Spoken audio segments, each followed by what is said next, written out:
ইন্নাল্লাযীনা আমানু ওয়া আমিলুস সলিহাতি উলাইকা হুম খায়রুল বারিয়া। যারা সৃষ্টির ভেতরে সেরা তারাই, যারা ঈমান আছে ভালো ভালো কাজ করে এরাই হলো সৃষ্টির সেরা। জয়কন্যা মারহাবা। এই মাদ্রাসার ছাত্ররা এত দামি, যাদের পায়ের নিচে ফেরেশতা পাকা বিছিয়ে দেয়।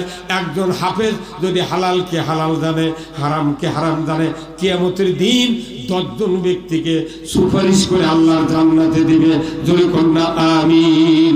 আপনার একটা সন্তান, আপনার একটা নাতি, আপনার একটা বংশের বেটা যদি আল্লাহর নবীর ঘর মাদ্রাসার হাফেজ হয়, আলিম হয়, আপনার বংশে 100 বছর পর্যন্ত যদি আলিম থাকে, ওই আলিমের দ্বারা যত জানাজা হবে, যত দোয়া হবে আল্লাহর দরবারে কবুল আর মঞ্জুর হয়ে যাবে। কিন্তু দেখা যায় এখানে যতগুলো মানুষ আছে বলেন তো, আজকে যদি আমাদের মৃত্যু হয়, আগামীকাল 11টায় জানাজা হবে, কার কার ব্যথা জানাজা করতে পারবে? হাত তুলে দেখান তো, দেখি। আজ মরে যাচ্ছি, কাল 11টায় জানাজা হবে, আমি সহ আপনারা যারা বসে আছেন 11টার সময় আমার বেটা আপনার বেটা জানাজা করবি, ইনকা বাপ কয়টা আছে? হাত তোলেন তো। 1 2 3। তোর আমার বেটা হবে মরদে আছে রে। এই 9 জন মানুষের হাত উঠেছে। প্রত্যেকটা বাবার দায়িত্ব একটা বেটাকে আলেম বানান, হাফেজ বানান, মুত্তাকি বানান। প্রত্যেক বাবা মার জন্য একটা আয়াতই আল্লাহ নাযিল করে দিয়ে বলছেন, পিতা মাতা তোমরা রাত্রে দোয়া করো আমার দরবারে, আমি তোমাদের দোয়া কবুল করব। সেই দোয়াটা হলো রব্বানা হাব লানা মিন আজওয়াজিনা ওয়া যুররিয়াতিনা কুররাতা আয়ুনিন ওয়াজআলনা লিল মুত্তাকিনা ইমামা। আমার আল্লাহ বলছেন, ও দুনিয়ার পিতামাতা তোমরা দোয়া করো আমার কাছে, হে রব আমাদের সন্তান সন্ততি আত্মীয় স্বজনকে তুমি হেদায়েতের রাস্তায় উঠাও, আর আমার একটা সন্তান বা যে সন্তানগুলি তুমি আমাকে দান করেছো তাদেরকে মুত্তাকিদের ইমাম বানাও। দুনিয়ার কোন পিতার সন্তান যদি ইমাম হয়, আলিম হয়, হাফেজ হয়, ওই সন্তানের দিকে যদি বাবা তাকায় চক্ষুটা জুড়িয়ে যায়। কি কথা ঠিক কিনা? এরা বাপ দোয়া করালে এই দোয়াটা কোরআন শরীফ পড়ে মুখস্থ করা লাগবে না হুজুরের থেকে লিখে নেওয়া লাগবে? কয়জন বাপ এই দোয়া করে ভাই? দোয়া করার কেউ আছে? কেউ নেই। আমি দেখেছি এই মাদ্রাসার যে ছাত্র তৈরি হচ্ছে, একটা ছেলে এই ছাত্র আপনি হাফেজ বানাবেন।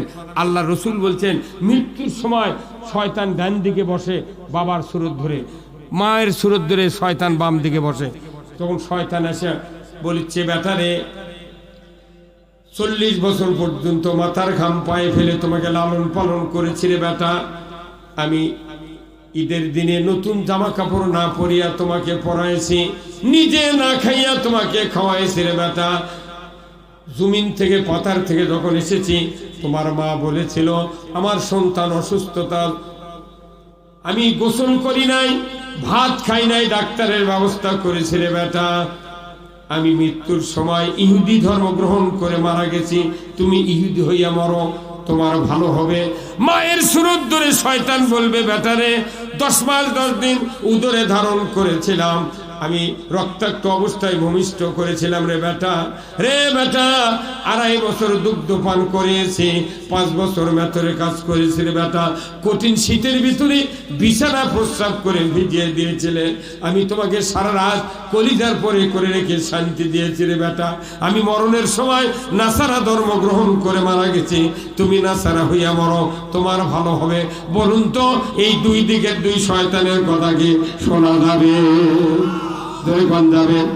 আবার নবী বলেছেন, ওই সময় যদি একটা সন্তান আপনার হাফেজে কোরআন আলিম বেটা যদি থাকে, সে যদি ওযু করে কোরআন শরীফের সূরা ইয়াসিন হৃৎপিণ্ড এই কোরআনের সূরা ইয়াসিন যদি তেলাওয়াত করে, বিসমিল্লাহির রহমানির রহিম, ইয়াসিন ওয়াল কোরআনিল হাকিম এইভাবে তেলাওয়াত যখন শুরু হয়ে যাবে, নবীজি বলেছেন মানুষের মৃত্যুর সময় জবান বন্ধ হতে পারে কিন্তু কানের শ্রবণ শক্তি রহিত হয় না, কলিজার অনুধাবন শক্তি রহিত হয় না।